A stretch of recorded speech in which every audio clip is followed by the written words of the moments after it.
So at the end of the second week, we rushed to the farms, to the French Foreign Legion's farms, you know. And I remember we had about 4 or 5 farms. We had La Chasse, Bel Air, Le Queen, and Bertrandou, I think.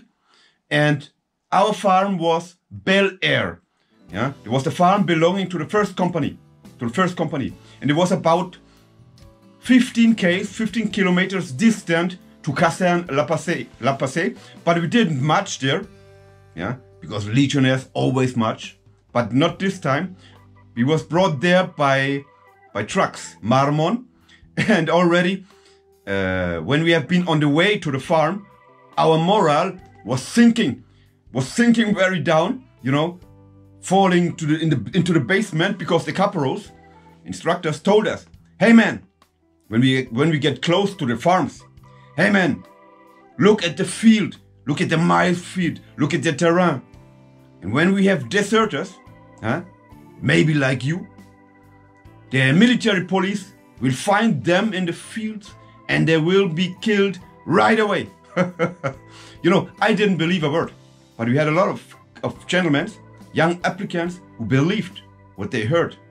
So their morale was down in the basement.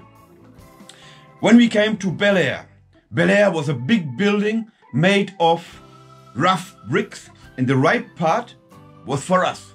The right part was for the applicant, for the new recruits. And we have the upper part, the lower part was kind of laboratories, toilets, washing room. And I remember there was a big washing trough made of zinc and cinnabar, and each meter you have a mirror so you could shave yourself. And then we had to go upstairs, and in the top of the building we had a big room with about 25 beds, right? 25 beds. And when I can say three words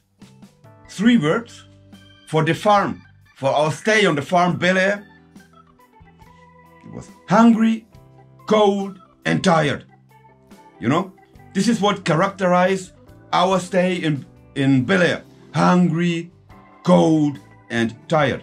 So our day began at 5 a.m. So wake up, 5 o'clock, and 2 minutes later, 5:2, the caporal rushed through our room. We stood in garde-à-vous, close to the bed, and he was counting the legionnaires, because each week we had about 2 or 3 deserters, but they haven't been killed by the military police. Just if they have been caught by gendarmerie or by the military police, they have to be brought to the legion's jail. They stayed 1 week and then they joined us again, you know, and they finished the instruction then with us. So all the stories was just bullshitting, you know. And yes, and then the time between let's say 5:15 until 7 o'clock we spent with cleaning our room, cleaning ourselves, shaving ourselves, making toilet, making corps quartier, breakfast. The breakfast was good, was excellent, but it was not enough for the physical effort we have to give every day. It was so little. And I have one thing is passing my mind right now, that the firms, I think it was also kind of tool to make a standard out of us. I will explain myself, because in our class we had about Russians and Germans and Norways, gentlemen coming from Sweden and France, and the living standard in these pay is relatively high. So they had, before they joined the French Foreign Legion, they had about 2 or 3 warm meals every day of their life.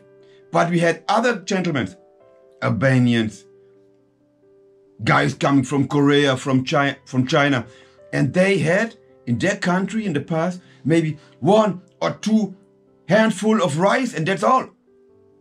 But there in the Legion, on the farms, no, in the whole Legion story, in our Legion story, we get everything the same meal. There were no difference. Nobody gets less and nobody gets more. It was kind of standardizing, and it was good. You know, it's good to know. You are all the same. Good? Good. After the breakfast, it was every day the same thing, running. You know, in the French Foreign Legion, running is sport number one. And we built 3 groups of force. The strong one, the very speedy guys. The middle one, yeah, and then the weak one, yeah. For everybody of all, the distance has been the same. Maybe let's say 8 to 10 kilometers every day in the morning. But the rhythm was different, you know. The rhythm was different. And after the sport, we did all the same thing. And that was an awful thing for certain of us. Because we had to climb a rope. And the rope was 6 meters high. The diameter was about 3.5 centimeters, but 6 meters high. And I remember one scene very well. I will remember this my whole life. We stood in front of the rope in one line. I was the third from the beginning on. The first one was Ho. It was a Chinese guy. He was thin like this, about 55 kilos. And he grabbed the rope and he climbed the rope in about 4 seconds. Very quick, like a monkey. The second one was a German guy, East German guy. Yeah? And his name was Kaiser. Kaiser was a little bit, yeah, compact, I'd say. And he was good in marching. He was good in running. But he had no force in his arms, you know. And he hardly could do it 5 meters up to climbing the rope. And when he was up there 5 meters, he had no more force, no more energy. So he left the rope and he fell down, but all the way down he had a little bit the rope, contact with the rope, and the rope was rushing all the skin from his hands.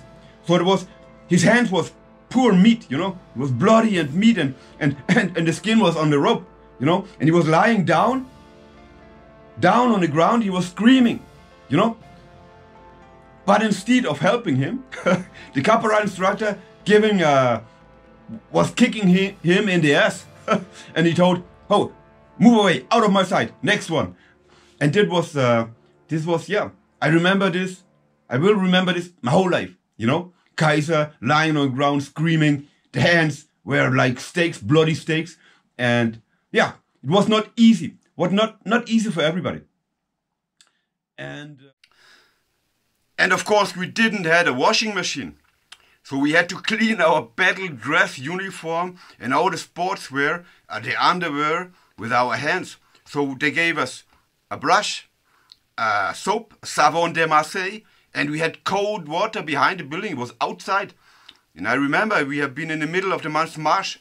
We had about -2, 3, 4 degrees Celsius. And while we cleaned our clothes, the hands had been freezing, our ass was freezing, fucking cold. And to get the lunch, to get the dresses, the wear dry, it was an awful combat. Unbelievable.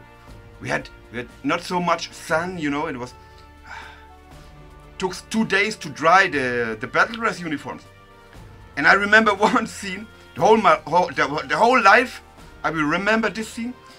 In the evening, you know, we had to do corvée quartier. Corvée quartier, that means cleaning all the area around the farm, in about 20, 30 meters around the farm.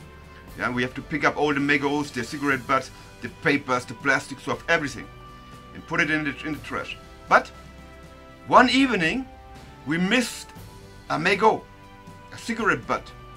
So the instructor came to us, was a sergeant, and he told us, "Look, I found this cigarette butt lying on the ground, and now it's up to you to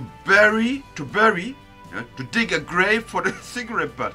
So we had a ceremony between 9 o'clock p.m. in the evening until midnight, and we dig a hole. We had to dig a hole 180 meters, 1.8 meters long, 80 centimeters large, 1 meter 20 deep.